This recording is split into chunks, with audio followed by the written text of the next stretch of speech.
La première phase va concerner l'étape à partir de laquelle je vais vous expliquer comment est-ce que nous voyons ce monde. La deuxième phase, nous allons nous consacrer à vous expliquer pourquoi nous devons continuer à nous battre. Et après, l'étape la plus importante, ça serait de vous décliner de façon sommaire la vision pour l'avenir, si je peux m'exprimer ainsi.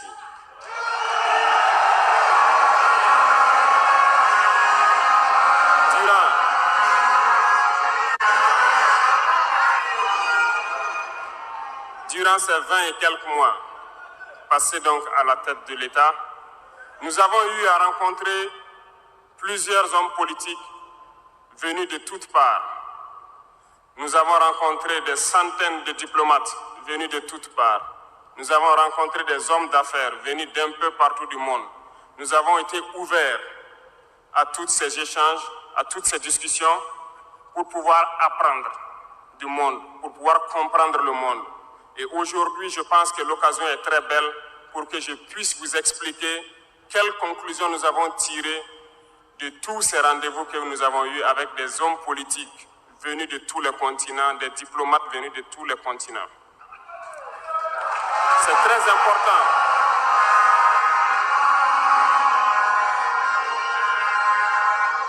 C'est très important la conclusion que nous avons tirée et ça doit vous permettre de comprendre le monde. Parce que souvent, dans nos contrées, nous n'avons pas cette perspective de pouvoir avoir accès à certaines personnes qui vont vous enseigner beaucoup de choses à travers leur comportement, à travers leurs propos, et aussi en vous disant comment ils nous voient. Camarades, Dieu a créé le monde avec tout ce qu'il y a comme bonheur, comme malheur, comme bien, comme mal, les humains, les génies, les animaux, et tout ce qui va avec. Mais nous, humains, avons décidé de faire du monde autre chose. Chez les impérialistes, ils ont une vision du monde que je m'en vais vous expliquer. Le monde se résume en un triangle pour eux. Vous verrez le triangle dans la plupart de leurs insignes. Peut-être que vous ne comprenez pas, mais le monde se résume en un triangle. Pour eux, au sommet du triangle, se trouve l'empire du bien. Et l'empire du bien, c'est eux. C'est la prospérité, c'est tout ce qui est positif. C'est eux qui ont droit à tout ce qui est bonheur sur ce monde. C'est eux qui ont droit à toutes les richesses. C'est à eux d'imposer leur manière de voir le monde. C'est à eux d'imposer leur vision, leur mode de vie. Voilà pourquoi pendant la colonisation ou leur conquête, je dirais, ils venaient vers nos terres et ils disaient qu'ils ont découvert nos terres parce que pour eux, nous sommes des sauvages. Nous n'avons rien de comme eux, en fait.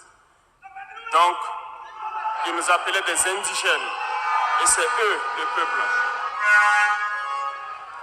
Ils s'arrogent tous les droits. Et pour eux, le monde doit marcher comme ce qu'ils veulent. C'est simple. Je prendrai quelques exemples. Regardez à travers leurs films. Ils ont préparé l'esprit de leur peuple pour les faire comprendre qu'ils sont les meilleurs. C'est eux qui doivent tout posséder. Vous ne direz pas le contraire. Dans tous leurs films qu'ils propagent, vous trouverez toujours les méchants. Ce sont soit les Russes, soit les Sud-Américains, soit les Noirs qui jouent les mauvais rôles de trafiquants de drogue, de proxénètes, de trafic d'humains, jusqu'à un passé récent, bien sûr. Vous trouverez les Arabes qui jouent le rôle des terroristes. Voilà un peu comment ils perçoivent le monde.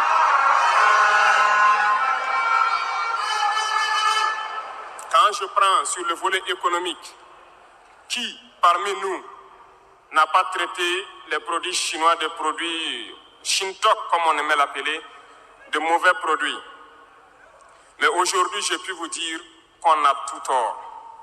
Parce que la Chine est à un niveau de technologie assez avancé.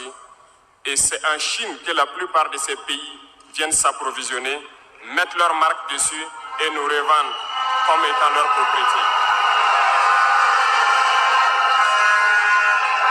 Regardez autour de vous. Nos entrepreneurs qui sont dans le BTP ne diront pas le contraire. Tous leurs engins aujourd'hui sont chinois. Ceux qui font le transport ne diront pas le contraire. Ils nous ont menti parce que nous avons fait le tour du monde un peu dans ces 20 mois pour chercher des entreprises, pour chercher des usines. Et nous avons compris que tout revenait là-bas. Mais par leur communication, ils nous ont amenés à détester tous les produits chinois, à vouloir nous faire comprendre que ce qui est bon venait de chez eux, pas forcément d'ailleurs. C'est simple. Remonter le temps. Pour mieux comprendre ce que je dirais, il faut remonter un peu le temps. Et j'espère que certains iront lire qui sont les tsars, les conquêtes mongoles, les empires perses, turcs et ottomans. Lisez leur histoire, vous comprendrez pourquoi le monde est ainsi fait. À la base du triangle, il y a deux empires. D'un côté, l'empire du mal selon eux et l'empire des esclaves de l'autre côté. Voilà comment ils voient le monde. Qui est-ce qu'ils appellent l'empire du mal? Ceux dont je viens de citer tout de suite l'origine, et je vous ai dit de remonter le temps, allez-y lire, vous comprendrez pourquoi ils sont l'empire du mal à leurs yeux. Ils combattent l'empire du mal. Pour eux, l'empire du mal doit disparaître. Pour eux, l'empire du mal incarne le diable. Ils communiquent et ils le font comprendre à leur peuple ainsi. Voilà pourquoi après la Seconde Guerre mondiale, dans les années 80, je prendrai le cas de la Russie, où tous les stratagèmes ont été mis en œuvre pour l'effondrer avec le président Gorbatchev. En États-Unis, c'est le président Ronald Reagan qui était à la manœuvre. 3 stratagèmes principaux ont retenu notre attention. Ils sont allés donc au niveau de l'Arabie Saoudite les demander de baisser le prix du pétrole de $35 à $7 pour faire écrouler l'économie russe. Parallèlement à cela, le deuxième stratagème, n'oubliez pas quelque chose, ces mêmes personnes qui viennent de quitter l'Afghanistan, soit disant qu'ils combattaient les talibans ont été reçus par le président Ronald Reagan à la Maison Blanche. Ils ont été armés par la CIA.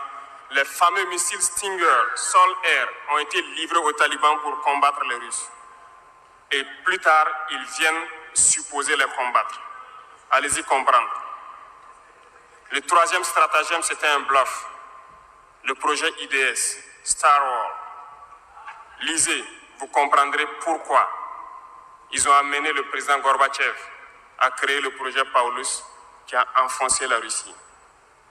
Une fois que la Russie s'est effondrée, ceux qui se prétendent être de l'empire du bien ont commencé à jubiler, jusqu'à ce que vienne cette équipe avec Vladimir Poutine pour essayer de remonter la Russie en surface.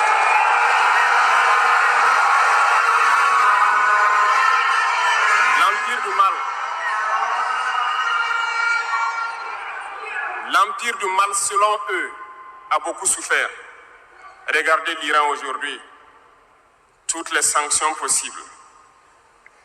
Regardez comment ils qualifient certains peuples. Par la communication, ils peuvent arriver à vous amener à faire détester un peuple ou à aimer un peuple. Ils sont très forts dans la communication et ils passent par tous les canaux possibles. Regardez les guerres qui sévissent. Ils ont tout inventé pour leur propre intérêt. Et enfin, l'empire des esclaves, selon eux, c'est l'Afrique et certains peuples d'Amérique du Sud. Dans leur tête, comme je le disais dernièrement, l'Afrique les appartient, nos terres les appartiennent, les richesses de l'Afrique sont pour eux. Et ils ne peuvent pas concevoir que des Africains puissent s'émanciper, sortir la tête de l'eau et vouloir donc les tenir tête. Et pour cela, ils se sont mis un cliché en tête. L'Africain est facile à manipuler, il n'est qu'émotion. Ils trouveront toujours un Africain pour lutter contre son frère. Et ça a toujours été comme ça. Par la communication, ils vous ont amené à détester votre propre couleur de peau. Dans nos cultures et dans beaucoup de cultures, au Burkina Faso ici, le deuil était symbolisé par la couleur bleue. Lorsqu'une femme perd son mari, elle portait donc des tenues de couleur bleue pour faire son deuil pendant un temps donné. Ce sont eux qui sont venus vous dire que le noir symbolise le deuil, le diable, la médiocrité, tout ce qui est mauvais. Et malheureusement, nous avons tellement avalé ça que lorsque nous sommes en deuil, nous nous mettons également en noir. Il faut que nous nous réveillons. Il faut que nous nous réveillons parce que voilà le cliché qu'ils ont en tête. Eux, ils sont l'empire du bien, d'autres sont l'empire du mal, et nous, nous sommes l'empire des esclaves. Voilà comment les impérialistes voient le monde. Il faut que vous compreniez cela. Et là, je m'en vais faire un coup de gueule à l'endroit donc de certains intellectuels qui continuent de vouloir prêcher pour les impérialistes. Est-ce qu'ils ignorent cette partie de l'histoire? Je n'invente rien. Ça a été déclassifié. Vous trouverez tout ce que j'ai dit dans les bibliothèques ou partout sur les moteurs de recherche. Ces intellectuels n'ont-ils pas lu cela? Ne connaissent-ils pas l'histoire de ce monde? C'est peut-être par malhonnêteté ou quelques billets de dollars qui les amènent à toujours prêcher pour les impérialistes. Il faut que nos intellectuels arrivent à tout moment à prêcher pour conscientiser nos peuples, nos masses populaires, pour qu'ils comprennent d'où ils viennent et comment ils sont vus des impérialistes.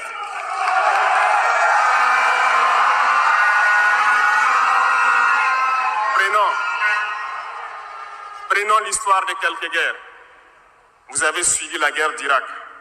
Un gros mensonge qui a été inventé, soi-disant de possession d'armes de destruction massive. Certains sénateurs, au niveau des États-Unis, ont tout fait pour avoir les preuves. Ils ne l'ont pas eu.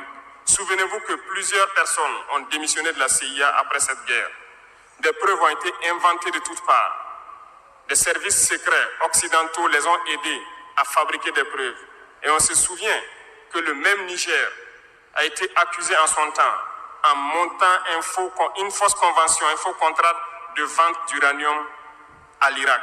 C'est le même processus qu'ils ont voulu amener la dernière fois pour soi-disant que le Niger vend de l'uranium clandestinement à l'Iran. C'est déjà vu.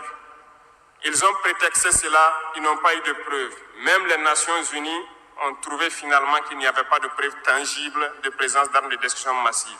Mais ils avaient leur objectif, il fallait détruire l'Irak. Ils ont détruit l'Irak. Ils ont créé l'État islamique. Tout comme ils ont créé les talibans dans les années 80. Les armer, les équiper. Et après, ils prétendent venir les combattre. Comprenez le jeu. Ça n'a que trop duré. Il faut qu'on se réveille et qu'on comprenne tout ça et que nous prenions conscience de notre situation et nous battre pour notre avenir.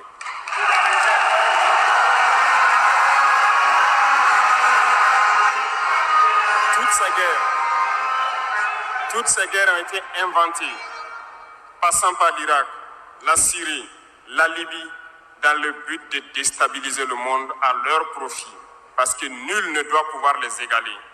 C'est ce que nous vivons aujourd'hui dans le Sahel aussi à travers le terrorisme qu'ils nous ont imposé, parce qu'ils trouveront toujours des Noirs qui vont s'exciter et qui vont prendre les armes contre leurs frères noirs. C'est ce que nous vivons. Et ils n'ont jamais quitté ce modèle. Malheureusement, beaucoup de gens leur donnent raison. À cause de quelques billets de dollars, ils se vendent très moins cher à l'ennemi, à l'impérialiste, et ils se mettent à combattre leurs frères. Je voulais faire ce petit historique du monde pour que vous compreniez comment l'impérialisme voit notre monde. Ça se résume en ce petit triangle. Après cela, dans cette deuxième phase, je dois vous expliquer pourquoi nous devons nous battre. Une petite histoire, en 2015, à Tombouctou, lorsque nous avons rencontré, j'étais chargé de la sécurité donc de la plateforme aéroportière. Dans les patrouilles, nous avons rencontré des individus qui rôdaient autour. Un de ces individus était manchot. Je lui ai fait comprendre que c'était dangereux de rôder autour de la base parce qu'il peut se faire tuer. Il m'a dit qu'il voulait se faire tuer, il voulait mourir. Et j'ai cherché à comprendre leur histoire. Certains étaient fous, d'autres étaient normaux, mais ils cherchaient à mourir à cause du terrorisme. Ils nous ont expliqué que lorsque les terroristes sont rentrés à Tombouctou, le manchot qui m'expliquait ça, un soir, les terroristes se sont pointés à son domicile. Ont voulu violer sa femme devant lui. Il s'est opposé. Ils sont repartis. Le lendemain, on est venu le pêcher à la maison, l'amener à la place publique. On l'a accusé de vol. On a tranché sa main, on l'a battu. Il est reparti à la maison. Son fils, qui avait 16 ans, qui s'occupait de sa main, ils sont revenus. Ils ont violé la femme. Ils ont enlevé son fils. Ils ont continué à violer sa femme pendant des jours, jusqu'à ce que la femme se suicide. Et ils ont amené son fils, il n'a plus retrouvé son fils. Et lui, il préfère mourir. Voilà pourquoi il marche autour. Le jour qu'une sentinelle va lui tirer dessus, ça lui fera plaisir. D'autres ont connu le même sort. Ils ont été enlevés de chez eux parce qu'ils refusaient que les terroristes touchent à leurs femmes ou à leurs filles. Et le lendemain, on vient les soustraire, on les amène à la place publique, on les battait à sang. Et après, ils allaient faire leur sale besoin. Beaucoup de familles ont été détruites ainsi.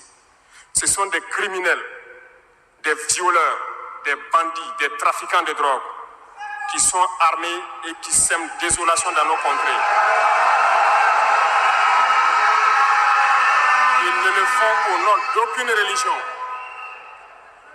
Malheureusement, ici au Burkina Faso, certains villages se sont laissés compromettre par ces individus. Je parle en connaissance de cause. En 2022 à côté, j'ai été chercher avec mon unité dans un village parce qu'ils ne voulaient pas que nous restions là-bas parce qu'ils sont en bonne entente avec les terroristes. Ceux qui m'écoutent, ils savent de quoi nous parlons. Plusieurs autres unités sont témoins. Certains villages ont refusé catégoriquement que des FDS foulent leur sol parce qu'ils sont en bonne intelligence avec les terroristes. Nous leur avons fait comprendre qu'il n'y a pas d'alliance possible avec ces criminels parce que c'est eux qui décident du jour où le pacte se rompt. Plus tard, je pense que beaucoup de villages ont compris cela. Lorsque le pacte s'est rompu, ils sont revenus sur les réseaux sociaux pour appeler au secours. Nous y avons été. Mais c'est pour dire, peu importe ce qu'ils viendront vous dire, peu importe les flatteries possibles, peu importe le pacte que vous avez signé avec eux, le jour qu'ils décident de mettre fin au pacte, ils viendront tuer et mettre fin au pacte. Il n'y a pas d'alliance possible avec les terroristes. Il n'y a pas d'alliance possible avec ces criminels. Ils sont à combattre. Un point, c'est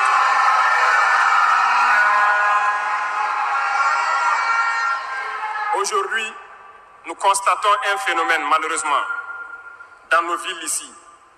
Certaines personnes se plaisent à passer de cour en cour, à faire comprendre aux épouses de certains FDS et certains VDP, aux familles de certaines personnes tombées pour la patrie, que eux, ils avaient une solution pacifique avec les terroristes. C'est nous qui avons voulu faire la guerre. Et voilà pourquoi tout ça se passe.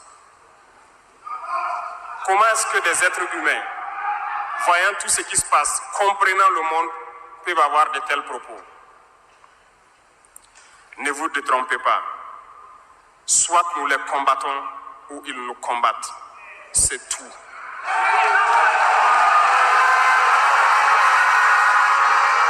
Les gens se cachent. Ces gens se cachent soi-disant derrière un semblant de dialogue ou de négociation. Encore, ils vont vous ramener à traîner dans la boue. C'est ça l'objectif de l'impérialisme. Que le fléau dure, que ça dure dans le temps, que vos États ne soient pas structurés et qu'on continue de profiter de vos richesses. Plus ça dure, plus ça les arrange. Et malheureusement, ces individus qui passent de cour en cour font le jeu des impérialistes. S'ils m'entendent, qu'ils arrêtent maintenant. Parce qu'ils iront combattre eux-mêmes.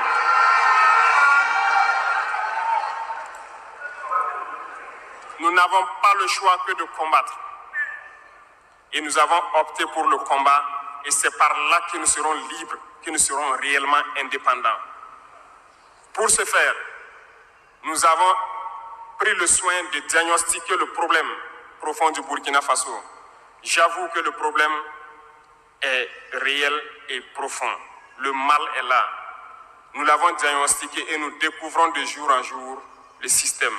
Plusieurs nœuds ont été défaits, mais des nœuds restent à défaire parce que tous les jours que Dieu fait, nous découvrons certaines pratiques. Je peux comprendre, plusieurs décennies durant, ce système s'est installé. C'est devenu comme un gène dans nos ADN. Mais il faut que nous arrivions donc à soustraire ce gène donc de nos ADN et pouvoir construire un Burkina nouveau. Voilà pourquoi dans la troisième phase de mon propos, je m'en vais donc donner des lignes directrices dans certains domaines clés. Nous ne donnerons pas de détails sur notre programme, si on peut le dire ainsi, parce que quand le programme est connu au détail près, ils vont anticiper, ils vont poser des obstacles sur nos routes et nous empêcher d'atteindre nos objectifs. Mais nous pouvons donc nous résumer en quelques mots. Parlant donc du domaine de la défense et de la sécurité, comme vous le constatez, nous avons opté pour le combat. Et pour cela, nous avons doublé presque les effectifs dans nos forces armées. Nous continuons de recruter et je pense que dernièrement, des recrutements ont été lancés côté officiers et sous-officiers et bientôt, dans quelques jours, le recrutement pour au moins 10 000 soldats devrait être lancé. Nous continuerons à renforcer les effectifs pour faire face. Parce que où que vous soyez, malgré le recrutement qui a été fait, il y a toujours le besoin de militaires. Partout au Burkina Faso, certains villages continuent de vouloir la présence militaire. Donc, il y a lieu de continuer à recruter et à équiper. Et je peux vous assurer que nous sommes sur cette lancée. Depuis janvier 2023, nous avons pu lancer un programme d'équipement. C'est vrai, le monde est fou. Il y a la guerre partout. Aucune nation ne prend son équipement et vendre. On fabrique pour vous. Ce qui a fait que ces équipements ont traîné près de 18 mois, mais les premiers ont commencé à venir, comme vous avez pu le constater la dernière fois, et les équipements vont continuer à venir. Parce que nous voulons que le niveau de notre armée atteigne un niveau jamais égalé dans la sous-région.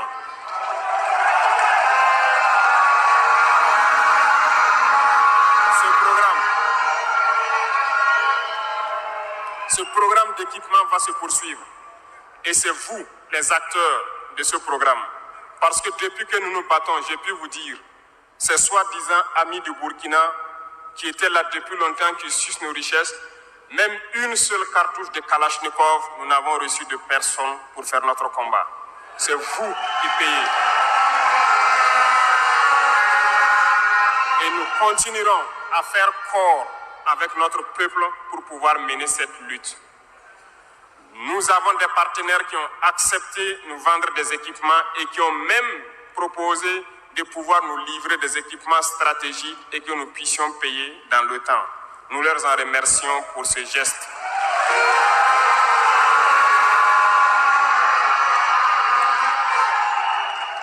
Et nous disons encore merci au peuple qui a compris le sens du combat, qu'il faut que nous nous battons. Si nous ne nous battons pas, ils viendront nous chercher chez nous, comme dans un poulailler ou dans une bergerie.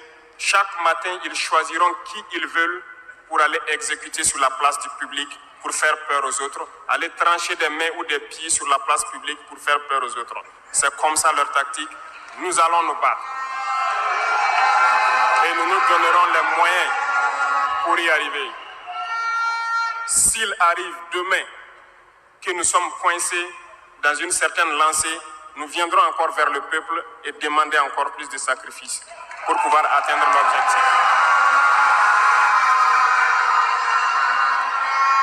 Parce que malgré vos cotisations, je vous le disais tantôt, Certaines puissances ont refusé de nous vendre les équipements, ont bloqué les équipements que nous avons achetés dans certains pays parce qu'ils ont la licence de certains composants.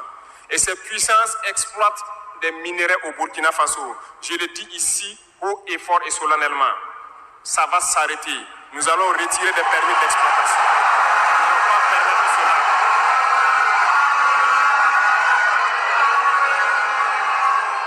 Vous ne pouvez pas exploiter nos ressources et refuser de nous vendre des équipements, faire bloquer nos équipements. Nous n'allons pas accepter qu'ils s'attendent. Nous allons récupérer nos permis d'exploitation et nous allons l'exploiter nous-mêmes.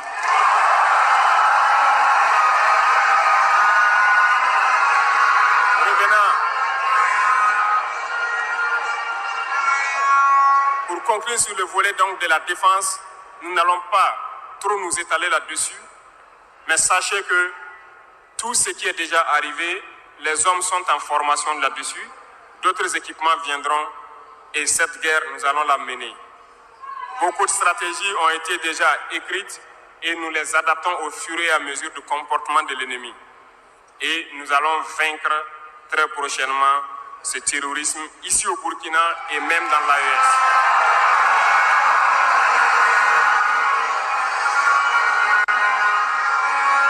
Pour ce qui concerne les domaines donc de la fonction publique, pendant longtemps, nous avons passé le temps à mettre en garde un certain nombre d'acteurs.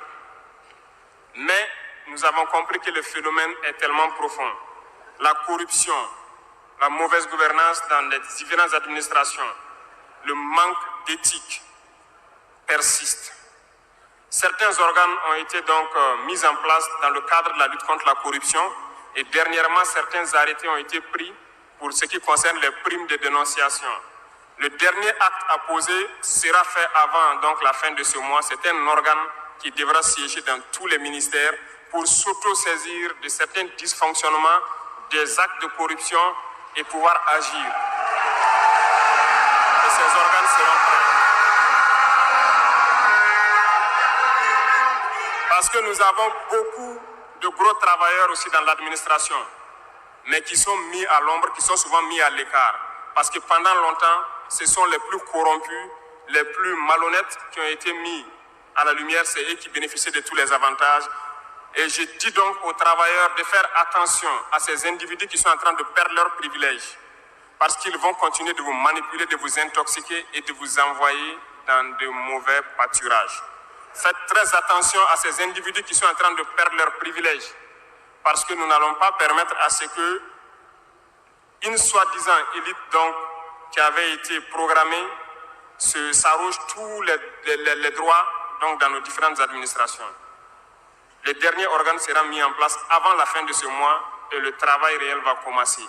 Vous entendrez dire un peu partout à l'issue de ça que nous ne respectons pas certains textes, nous ne respectons pas certaines lois, mais il n'y a pas de loi ou de textes qui tiennent dans cette lutte lorsque c'est pour l'intérêt de la patrie. Qu'ils se le tiennent pour dire donc, nous allons aller dans ce sens. Nous avons donc dans le processus du recrutement adopté une ligne de conduite. Nous sommes en train de faire un diagnostic, de vérifier les présences et de voir les besoins. Il n'est pas exclu qu'au cours de l'année, certains concours soient lancés pour augmenter des effectifs dans certains endroits. Certes, il y a eu d'abord une vague de concours qui a été lancée, mais dans tous les milieux, ils sont en train de faire le point. S'il y a besoin, je dis bien s'il y a besoin, nous continuerons encore de recruter pour être à un niveau acceptable et pouvoir faire fonctionner les différents organes donc, du pays pour le bonheur donc, des masses populaires. Dans le domaine donc, de la diplomatie, nous avons opté pour une diplomatie commune dans l'AES. Toutes les décisions vis-à-vis donc, des partenaires, que ce soit africains ou à l'étranger, seront prises à l'unanimité au sein de l'AES. Mais nous avons aussi opté pour une diplomatie de vérité. Nous ne comptons pas nous mettre dans certaines logiques de mentir ou de couvrir la réalité, soit disant que c'est la diplomatie. C'est faux. Ce n'est pas là la diplomatie.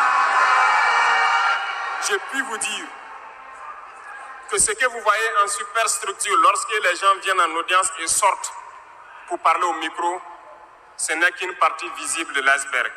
Ce qui s'est passé à l'intérieur dans les huis clos, ça n'a rien à voir avec la diplomatie. Et nous sommes donc inscrits dans cette logique de dire clairement les choses au peuple. Certains vont nous critiquer, d'autres même iront à dire que non, un chef d'État ne doit pas parler comme ça, un chef d'État ne doit pas faire ça. Mais nous leur disons que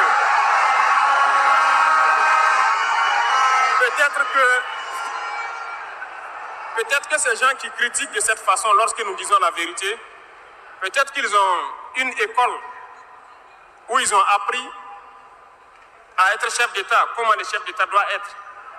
Sinon, je n'ai pas encore vu cette école. Et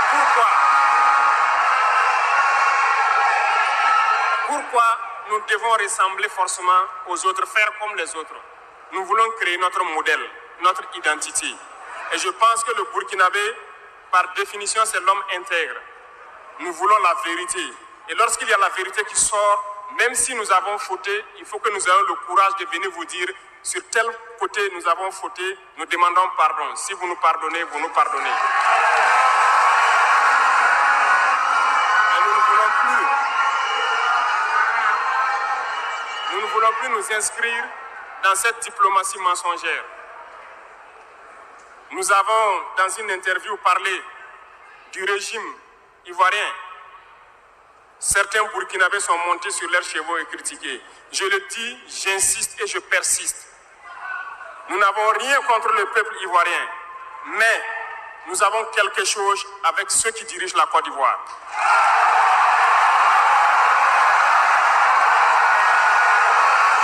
Nous le disons et nous le répétons encore.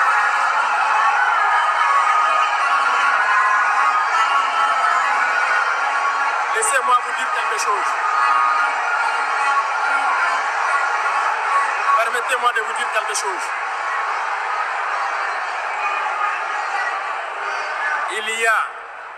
Il y a bel et bien à Abidjan un centre des opérations pour déstabiliser notre pays. Personne ne peut le nier et nous ferons les preuves dans les jours suivants. Nous vous montrerons des preuves physiques. Vous allez comprendre de quoi nous parlons.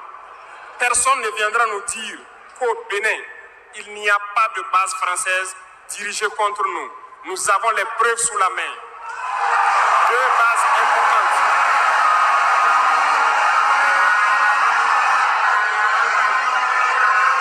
Nul ne peut le contester.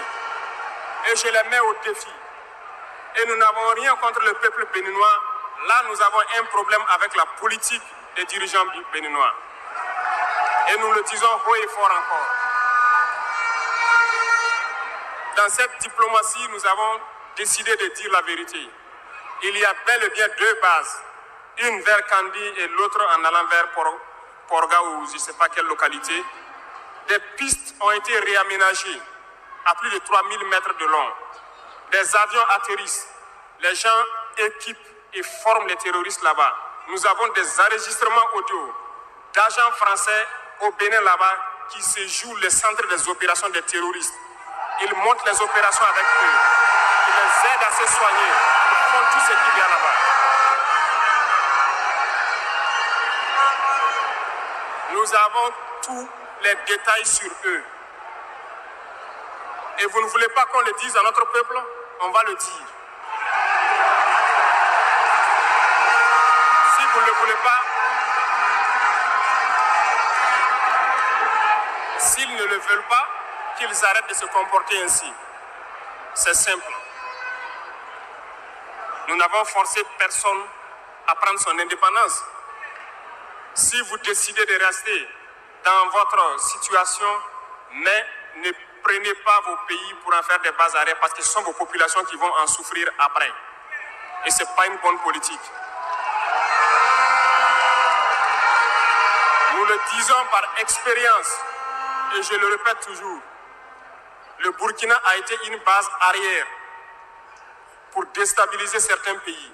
Et ce n'est pas bien. Le Burkina a été une base arrière à un moment donné pour les terroristes ici. Voilà le prix que nous payons. Donc, pour prévenir les peuples de ces pays dont je parle, doivent parler à leurs dirigeants et qu'ils arrêtent cette politique parce que ça ne les arrange pas du tout.